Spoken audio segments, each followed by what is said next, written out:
A proposta de pactos da presidente Dilma repercute em Goiânia. E o que altera na nossa vida a possibilidade de mudanças que incluem até um plebiscito para decidir a convocação da Constituinte da reforma política?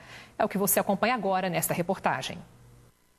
Na reunião em Brasília, a presidente Dilma Rousseff recebeu 27 governadores e 26 prefeitos das capitais brasileiras. Marconi Perillo e Paulo Garcia estiveram lá.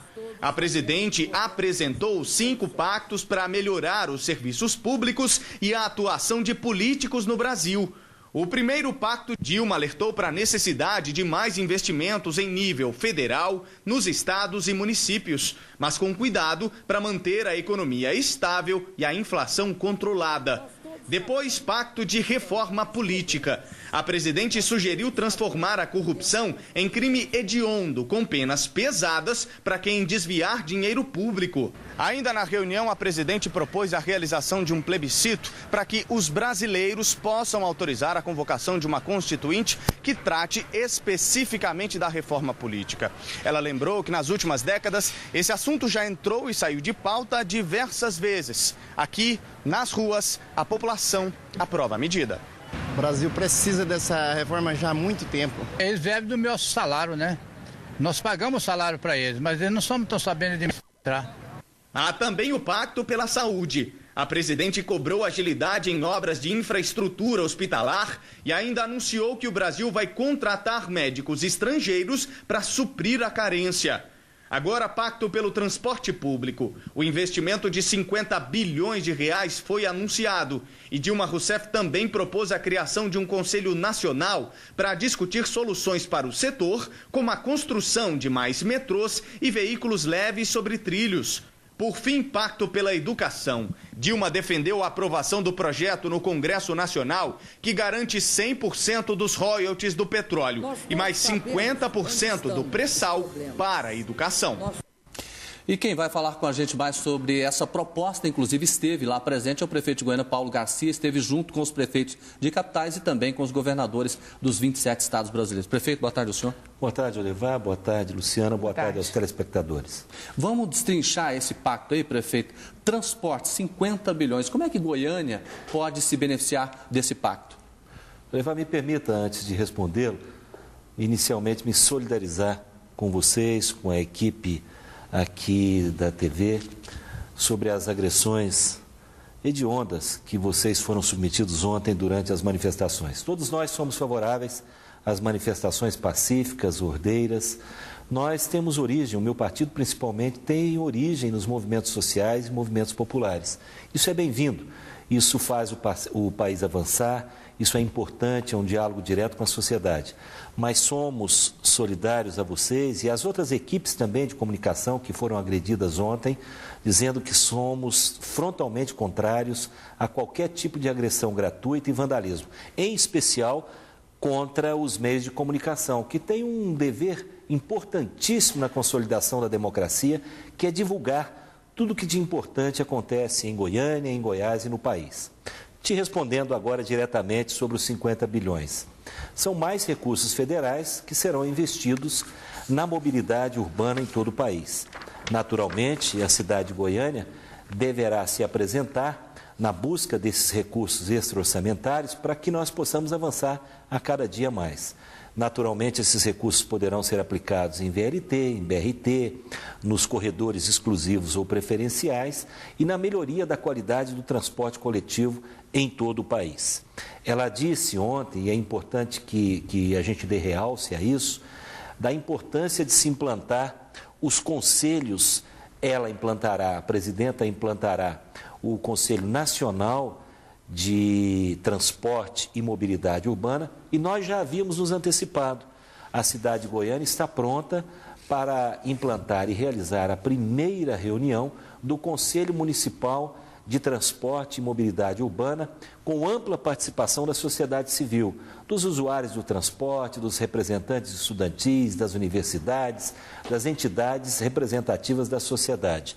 Nós acreditamos que este movimento é um movimento muito rico, que haverá de produzir avanços significativos para o país inteiro. E na área da saúde, o que a presidente anunciou, em que pode refletir aqui para o município de Goiânia, porque foi anunciada a abertura de novas vagas no curso de medicina para universidades públicas e também mais oportunidades para residência. Bom, antes de responder sobre a saúde, eu penso que é importante que todos os entes federados contribuam efetivamente para os avanços na mobilidade.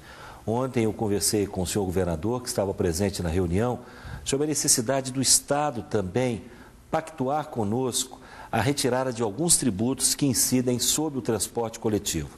O ICMS, o IPVA, até porque parcela desses impostos vem para os nossos municípios.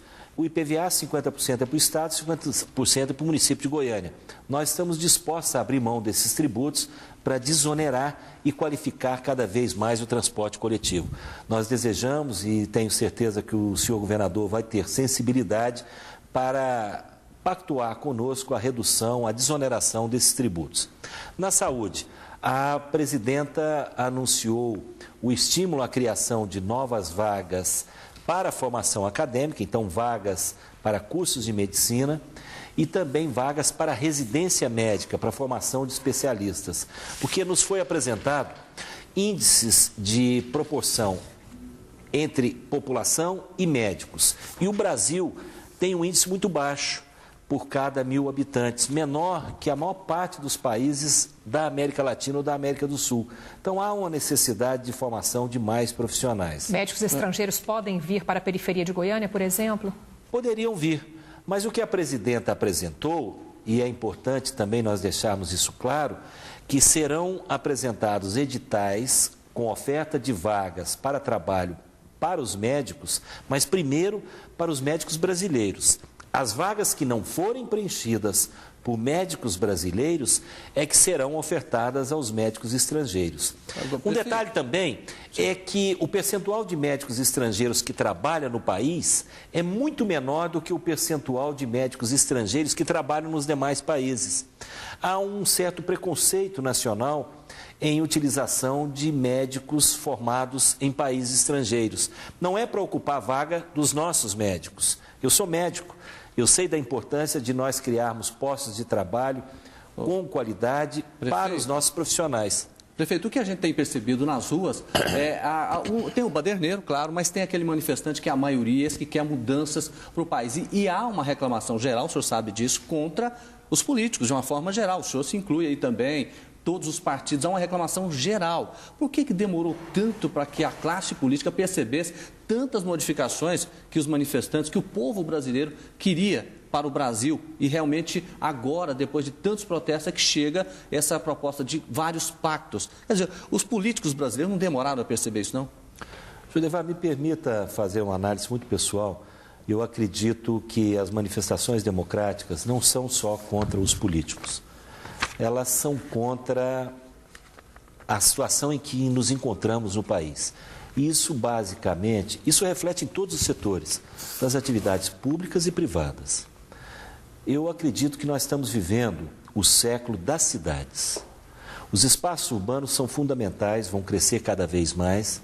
O país conviveu muito recentemente com um aumento significativo da classe média, em razão da inclusão social de milhões de brasileiros e brasileiras, e essas pessoas experimentaram melhorias significativas nas suas vidas. E elas querem mais, e é direito delas desejar melhorar a cada dia. Eu penso que a percepção, se não da maioria da classe política, pelo menos de um número significativo, já acontece há algum tempo. Mas na democracia é assim. A democracia, ela avança e retrocede. Por isso que essas manifestações são tão importantes, porque elas nos fortalecem. Elas fortalecem aqueles que desejam avançar. Tem algo por trás desses baderneiros, prefeito? Tem alguma outra coisa política? Por trás dos baderneiros, eu acredito que as manifestações, na sua maciça maioria, são de pessoas que desejam melhoria na qualidade de vida, de desenvolvimento sustentável nos espaços urbanos, de avanços, principalmente nas cidades. Agora, aqui existem grupos extremados que provocam vandalismo, existem grupos que têm objetivos não necessariamente explícitos, Muito provavelmente isso deve existir. Na opinião do Mas senhor... isso é minoria. A grande maioria está ali pacificamente para protestar, para reivindicar, para propor avanços para o Brasil. E na opinião do senhor, qual o reflexo que essas manifestações podem ter nas eleições do ano que vem, por exemplo? Eu penso que nós estamos num momento muito precoce ainda para fazer uma avaliação de um movimento tão complexo. Não penso que há ninguém de nós com capacidade de fazer uma avaliação definitiva sobre os movimentos que estão acontecendo no país. Mas algumas atitudes mais agudas, mais imediatas, como esse pacto proposto pela presidente, só são possíveis e são consequência de manifestações como essa. Eu acho que nós precisamos realçar duas propostas que a presidenta fez ontem, que vêm de encontro às pessoas sérias desse país. Primeiro, é tornar crime hediondo a corrupção no Brasil. Isso, para mim, é fantástico. Isso é penalizar de forma exemplar aqueles que desviam recursos públicos. Porque o dinheiro público, o recurso do orçamento, por exemplo, vou me referir ao orçamento municipal. Ele não é meu, ele não é do prefeito, ele é do esforço de cada um de nós, de cada um de vocês que nos assistem agora. Ele vem do trabalho de cada homem, de cada mulher dessa cidade. Por isso precisa ser aplicado com muito rigor, com muita transparência, com muita honestidade.